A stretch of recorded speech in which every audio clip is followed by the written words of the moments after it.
नमस्कार दोस्तों, मैं अंकित सिंह गोलू अपने YouTube चैनल में आपका बहुत बहुत स्वागत करता हूं। दोस्तों, मैं पिछले करीब 10 दिनों से आपके बीच अपने YouTube चैनल पर वीडियो लेकर के नहीं आ पा रहा था। इसके पीछे कुछ व्यक्तिगत कारण था, इसके लिए खेद है। आगे अब लगातार आपके बीच मैं अपने YouTube चैनल पर वीडियो लेकर के आता रहूँगा ताकि आपको अपने तैयारी में एक मदद मिल पाए। दोस्तों, जैसा कि मैं पहले भी बता चुका हूं कि मैं 2013 से लेकर के अभी तक ऑफलाइन शैक्षणिक संस्थान के माध्यम से अध्यापन कार्य में निरंतर कार्यरत रहा हूं, किंतु ऑनलाइन प्लेटफॉर्म में अध्ययन कराने का मेरा मुख्य उद्देश्य ये है ताकि हिंदी माध्यम के प्रतियोगी छात्रों को अधिक से अधिक जानकारी मिल पाए और हिंदी माध्यम के छात्रों के लिए हम एक बेहतर कंटेंट लेकर आए ताकि उनको बीपीएससी के साथ साथ अन्य सभी प्रतियोगी परीक्षाओं में अत्यधिक मदद मिल पाए। दोस्तों, इतिहास से संबंधित हम लोगों ने 2 वीडियो इससे पहले देखा था, जिस 2 वीडियो में मुगल साम्राज्य के पतन के बारे में हम लोगों ने पढ़ाई किया था।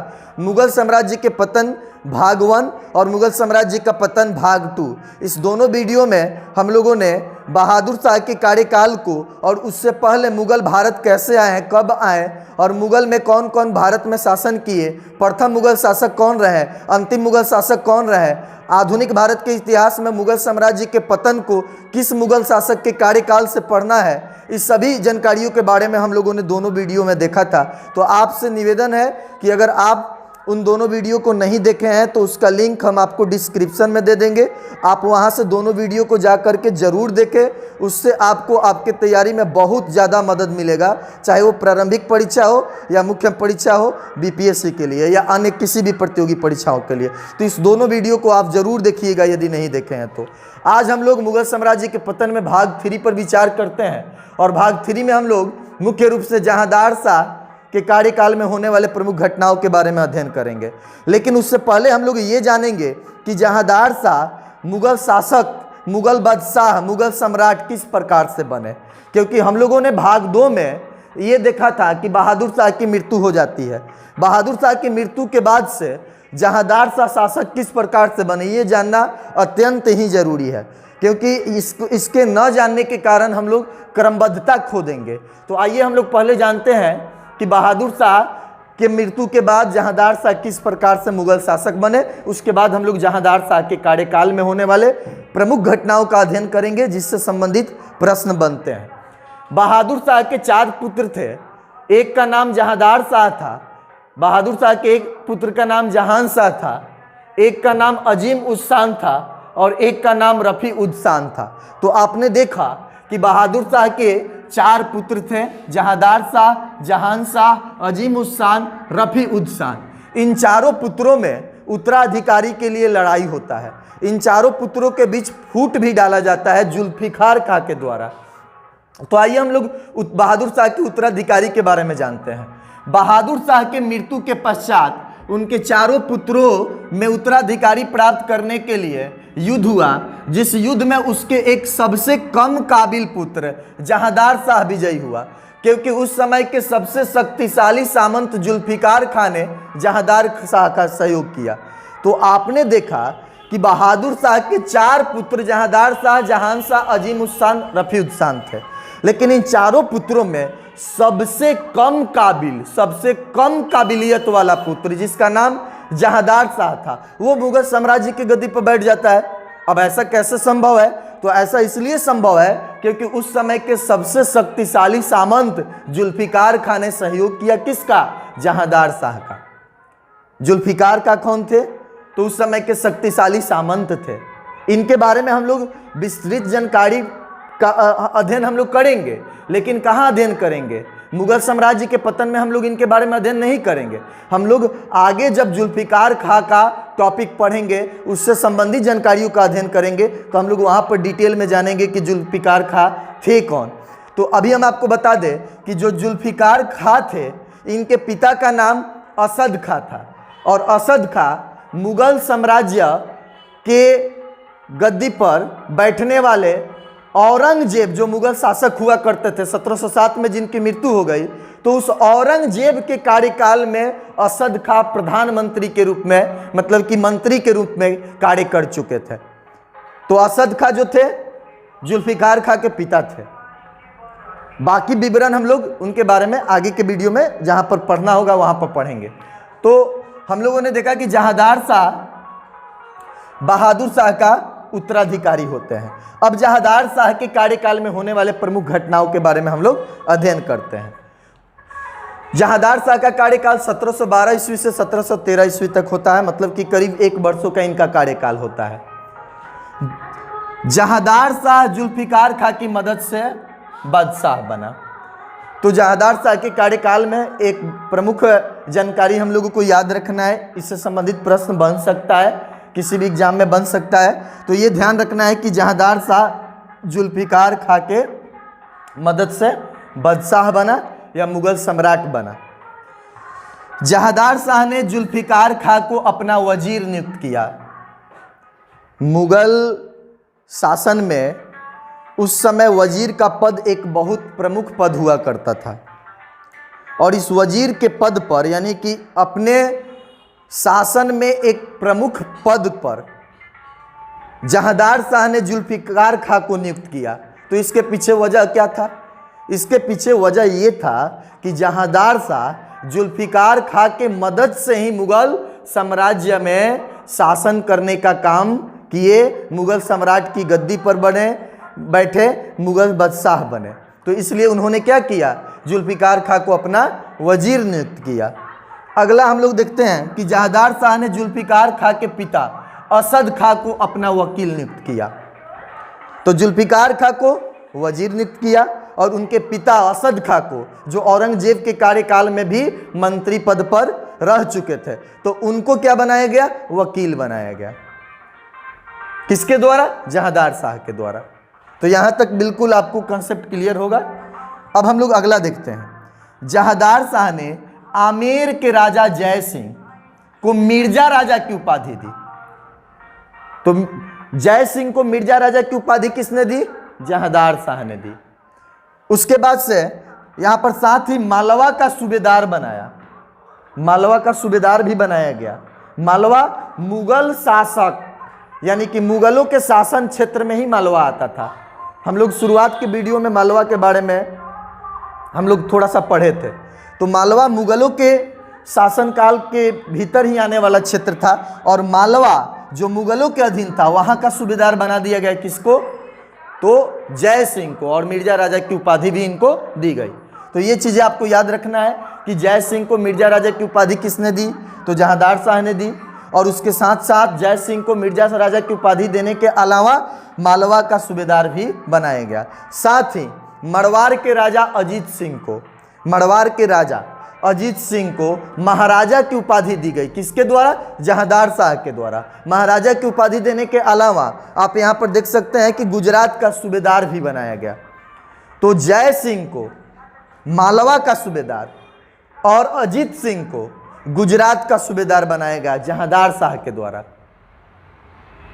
अब एक चीज और हम आपको बता देना चाहेंगे कि जब मुगल भारत आए 1526 ईस्वी में और धीरे धीरे भारत पर अपना प्रभाव जमाना शुरू किए, तो उस दरमिया भारत के अधिकांश प्रांतों पर, अधिकांश छोटे छोटे देसी रियासत पर, अधिकांश सूबे पर, अधिकांश छोटे राज्यों पर वो अपना अधिकार जमाते गए।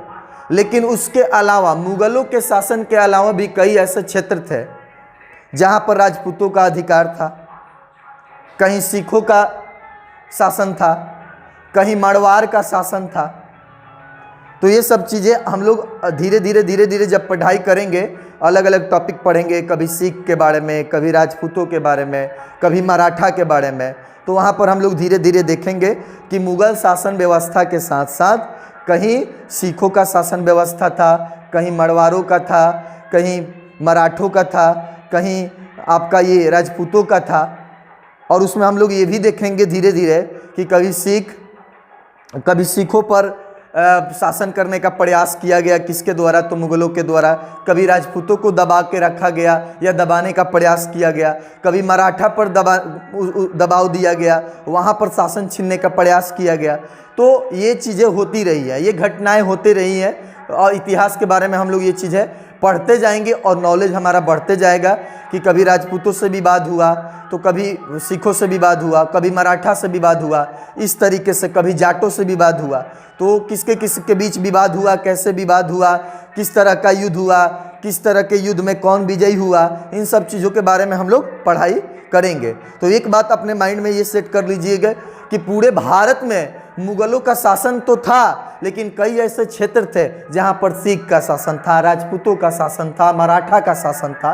तो ये शासन था। ये अलग बात है कि धीरे धीरे कहीं का शासन मुगलों के द्वारा अपने प्रभाव में ले लिया गया। तो यहाँ पर हम लोग ध्यान देंगे कि उस समय का राजपूत शासक जय सिंह, जो कहाँ के, आमेर के, और उसके अलावा अजीत सिंह कहाँ के शासक थे जी? तो अजीत सिंह मरवाड़ के राजा थे। तो इन लोगों को भी मिलाने का प्रयास किया गया। आप देख रहे हैं कि महाराजा का और मिर्जा राजा का उपाधि दिया गया, उसके अलावा सूबेदार भी बनाया गया।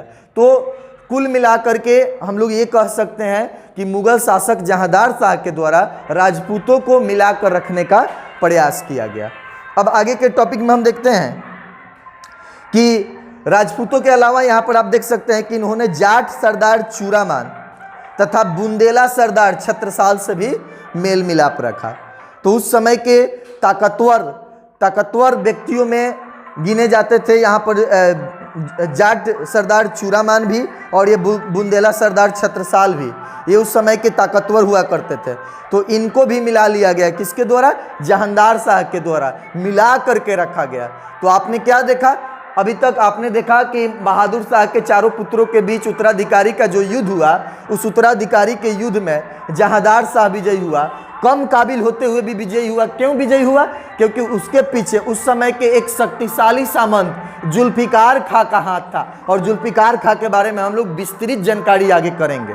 अब यहाँ पर देखिए कि जब ये अपने शासन में शासन करना शुरू करते हैं तो यहाँ पर आपने देखा कि वजीर के रूप में नियुक्त करते हैं किसको? जुल्फिकार खां को, और जुल्फिकार खां के पिता असद खां को वकील के रूप में नियुक्त करते हैं। उसके अलावा आमेर के राजा जय सिंह को सूबेदार बनाते हैं और अजीत सिंह को भी सूबेदार बनाते हैं। जय सिंह को मिर्जा राजा की उपाधि देते हैं, अजीत सिंह को महाराजा की उपाधि देते हैं। और इसके साथ ही आपने देखा कि जाटों का जो सरदार चूड़ामान था और उसके अलावा बुंदेला सरदार छत्रसाल, उससे भी मेल मिलाप किया गया। लेकिन जहांदार शाह ने बंदा बहादुर सिख नेता था, और उसके अलावा जो भी सिख हुआ करते थे तो सिखों से पुरानी नीति ही अपनाई।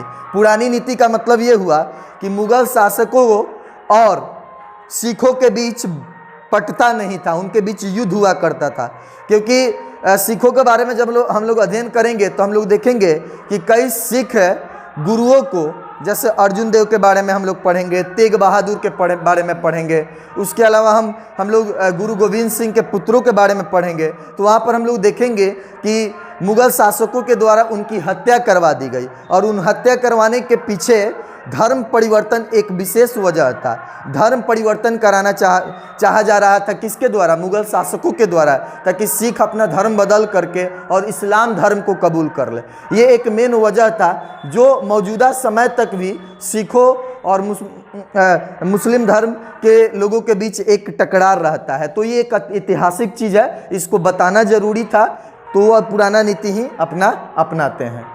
आगे हम लोग देखते हैं इसके आगे के बारे में होने वाली घटनाओं को। अब हम लोग देखते हैं जहांदार शाह के कार्यकाल की अन्य प्रमुख घटनाएं। तो जहांदार शाह के कार्यकाल की अन्य प्रमुख घटनाएं जिससे प्रश्न बन सकते हैं वो आपके सामने है, इसको बारी बारी से समझते हैं। तो यहाँ पर आप देख सकते हैं कि जहांदार शाह ने जागीरों तथा ओहदों की अंधाधुंध वृद्धि पर रोक लगाकर राज्य की वित्तीय हालात को ठीक करने की कोशिश की, किंतु इजारा को बढ़ावा दिया, जिससे कि किसानों का उत्पीड़न बढ़ा। तो यहाँ पर हम लोग जानेंगे कि जागीर मतलब धन दौलत जो राजा महाराजाओं के द्वारा अपने पदाधिकारियों को या अपने जनता को बांटा जाता है, उसको जागीर कहा जाता है। और ओहदों मतलब पदों की उन्नति होती है, पदोन्नति होती है, पद को उन्नति करना, प्रमोशन करना, ये ओहदों कहलाता है। तो जागीरों और ओहदों की अंधाधुंध जो वृद्धि हो रही थी बहादुर शाह के कार्यकाल में, उसको रोक करके और राज्य की वित्तीय हालात को ठीक करने का प्रयास जहांदार शाह के द्वारा किया गया। तो बहादुर शाह के कार्यकाल में जागीर और ओहदों की अंधाधुंध वृद्धि जो हुई थी उस वृद्धि को रोकने का प्रयास किया गया ताकि राज्य की वित्तीय हालात ठीक हो जाए जहांदार शाह के कार्यकाल में। किंतु इजारा को बढ़ावा दिया गया। तो पहले हम लोग जानते हैं कि इजारा है क्या। तो इजारा एक प्रकार का कर था, इजारा एक प्रकार का टैक्स था, किसानों से लिया जाने वाला टैक्स था। तो जहांदार शाह के कार्यकाल में इजारा को बढ़ावा दिया गया। किस प्रकार से इजारा को बढ़ावा दिया गया? तो इजारा को बढ़ावा इस प्रकार से दिया गया कि इजारा जो हुआ करता था तो इसमें एक बोली लगती थी, और बोली लगने में जो अधिक पैसा देता था मुगल शासकों को, उसको राजस्व का कर असूलने के लिए अनुमति दे दिया जाता था। मतलब भूमि कर, राजस्व कर या भूमि से रिलेटेड किसानों से लिया जाने वाला जो कर हुआ था उसको वसूलने के लिए अनुमति दे दिया जाता था। तो वो अपने मन से मनमानी करके जितना चाहे उतना टैक्स, उतना कर किसानों से वसूला करते थे। तो इजारा एक प्रकार का कर है, किसानों से लिया जाने वाला कर है, और इस इजारा के लिए बोली लगता था, और बोली लगता था। इस बोली में सबसे ज़्यादा बोली लगाने वाले को राजस्व वसूलने का अधिकार दे दिया जाता था, और वो अब अपने मन से किसानों से राजस्व वसूला करते थे। तो इजारा के बारे में आपने इसको जाना कि इजारा है क्या। अब आगे हम लोग देखेंगे कि जहांदार शाह के कार्यकाल में जजिया कर को समाप्त कर दिया गया। तो ये जजिया कर क्या था? तो जजिया कर एक धार्मिक कर था, और ये धार्मिक कर किस प्रकार का कर था? तो जो इस्लामिक राज्य हुआ करते थे, जहाँ पर मुस्लिम समुदाय के लोग अधिक थे, मतलब कि मुस्लिम समुदाय वाला जो राज्य हुआ करता था, उसमें अगर कोई गैर मुस्लिम समुदाय का नागरिक जा कर के रहना चाहेगा तो उसको एक प्रकार का धार्मिक टैक्स देना पड़ता था, मतलब धार्मिक टैक्स भरना पड़ता था। और ये धार्मिक टैक्स किसके द्वारा लिया जाता था? तो ये इस्लाम धर्म के लोगों के द्वारा लिया जाता था। और उस समय मुगल शासक जो थे खुद इस्लाम धर्म के, जो मतलब जहांदार शाह थे, तो इसको जजिया कर को क्या किए थे? अपने समय में समाप्त कर दिए। मतलब कि ये धार्मिक कर जहांदार शाह के कार्यकाल में समाप्त कर दिया गया। तो ये एक प्रमुख जानकारी है, इसको आप जरूर याद रखें। जजिया कर किसके कार्यकाल में हटा दिया गया? तो जहांदार शाह के कार्यकाल में जजिया कर को हटा दिया गया। जजिया कर एक प्रकार का धार्मिक कर था, और इस्लामिक राज्यों में अगर गैर इस्लामिक व्यक्ति जा रहे हैं, नागरिक जा रहे हैं, तो उनको वहां पर रहने के लिए ये कर यानी कि टैक्स भरना पड़ता था।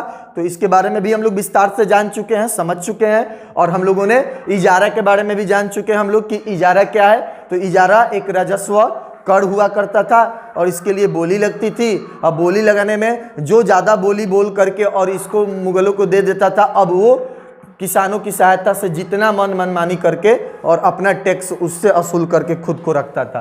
तो ये था इजारा और ये था जजिया कर।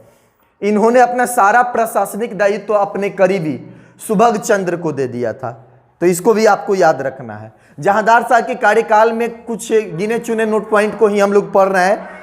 गिने चुने नोट पॉइंट के मतलब ये हुआ कि ये जो भी नोट पॉइंट है ये काफ़ी महत्वपूर्ण है, और इससे संबंधित प्रश्न आएंगे। बहुत अधिक है नहीं, इसलिए याद करना बहुत टफ नहीं है। तो इसको आप लिख करके नोट्स बना करके और याद कर लीजिए। आप देख सकते हैं कि कुल मिलाकर के 11 गो नोट हम लोगों ने लिखा है, और इसी 11 नोट में आप पीटी और मेंस दोनों के हिसाब से जानकारी प्राप्त कर सकते हैं, और इसका उपयोग परिस्थिति के हिसाब से, क्वेश्चन के हिसाब से कर सकते हैं।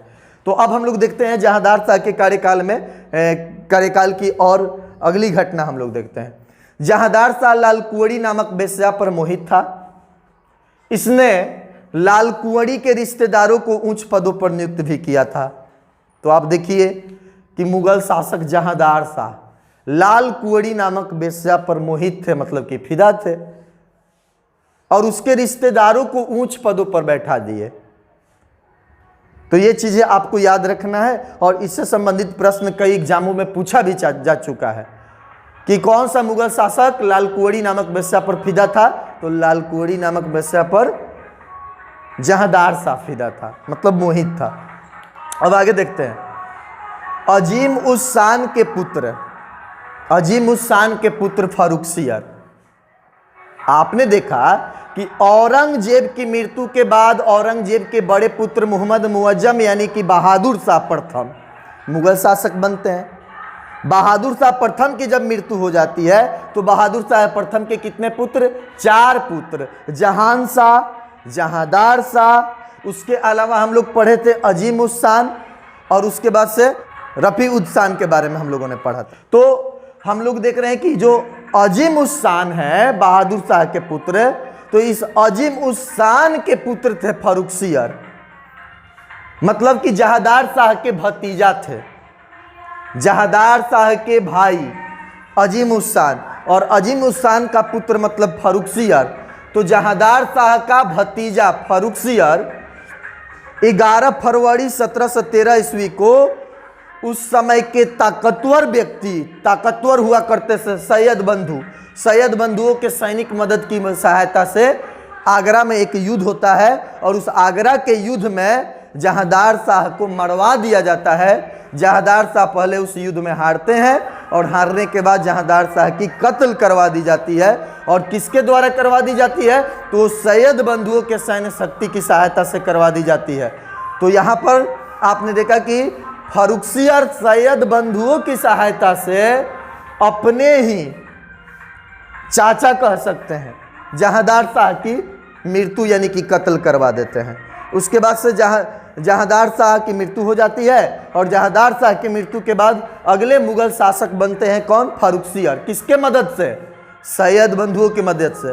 सैयद बंधु कौन थे? आगे पढ़ेंगे हम लोग, डिटेल में सैयद बंधु के बारे में पढ़ेंगे जहां पढ़ना है। अभी हम लोग मुगल साम्राज्य का पतन पढ़ रहे थे, और पतन में जहांदार शाह टॉपिक पढ़ रहे थे। तो जहांदार शाह टॉपिक के भीतर होने वाली प्रमुख घटनाओं को ही हम लोग विस्तृत रूप से पढ़े हैं। बाकी जो भी इस बीच में अलग अलग शक्तिशाली व्यक्तियों का जो जिक्र हो रहा है उसके बारे में हम लोग जहाँ पर पढ़ना होगा वहाँ पर हम लोग डिटेल में पढ़ाई करेंगे। तो आपने देखा कि जहांदार शाह किसके मदद से मुगल शासक बना था? तो जहांदार शाह मुगल शासक बना था जुल्फिकार खां के मदद से। लेकिन फर्रुखसियर किसके मदद से बना? तो सैयद बंधुओं के मदद से बना। आगे सैयद बंधुओं के कार्यकाल में होने वाली प्रमुख घटनाओं को हम लोग पढ़ेंगे। जहांदार शाह से संबंधित एक अन्य जानकारी जो है वो क्या है? तो जहांदार शाह के संबंध में कहा जाता है कि जहांदार शाह वह मुगल शासक है जिनको लापरवाह तथा मूर्ख कहा गया। अब बताइए कि ये चालाक थे कब? चालाक रहते तो अगर ये चालाक रहते, आपने देखा कि इनके पास काबिलियत था ही नहीं, तो काबिल है ये नहीं थे तो चालाक कहाँ से थे? आपने देखा कि बहादुर शाह के 4 पुत्रों में उत्तराधिकारी का लड़ाई हुआ, तो उसमें एक कम काबिल पुत्र जहांदार शाह ने मुगल शासक के गद्दी पर मतलब ये बैठे। तो क्यों बैठे जी? तो उसमें जुल्फिकार खां मदद किए। तो इनके पास काबिलियत था कहाँ? ये तो मूर्ख ही थे। अब लापरवाह की बात करते हैं, तो ये बात बताइए कि अब ससुरारी के व्यक्तियों को आप घर का मालिक बना दीजिएगा तो घर का विनाश होगा कि ना होगा? घर में तबाही मच जाएगा, भूचाल आ जाएगा, घर तो पूरा बर्बादे हो जाएगा। अब बताइए ना, लाल कुंवरी के भाई को, मामा को, फुआ को, फूफा को, लाल कुंवरी के मौसा को, अब सब कोई क्या बना दिए? ऊंच पद पर बना दिए। समझ रहे हैं ना? अब बताइए, जब ससुरारी के आदमियों को आप बना दीजिएगा पूरा घर का शासन करता, तो घर दुआर का खड़ खड़ियान सब बेच देगा। समझ रहे हैं? इसीलिए आप लोग सावधान रहिएगा। ई ललकुंवरी के चक्कर में अपना विनाश कर दिए, अपना शासन बर्बाद कर दिए। लेकिन आप बर्बाद मत करिएगा, आप पढ़ाई कीजिए गंभीर होकर। मिलते हैं अगले वीडियो में फर्रुखसियर के कार्यकाल के साथ। नमस्कार।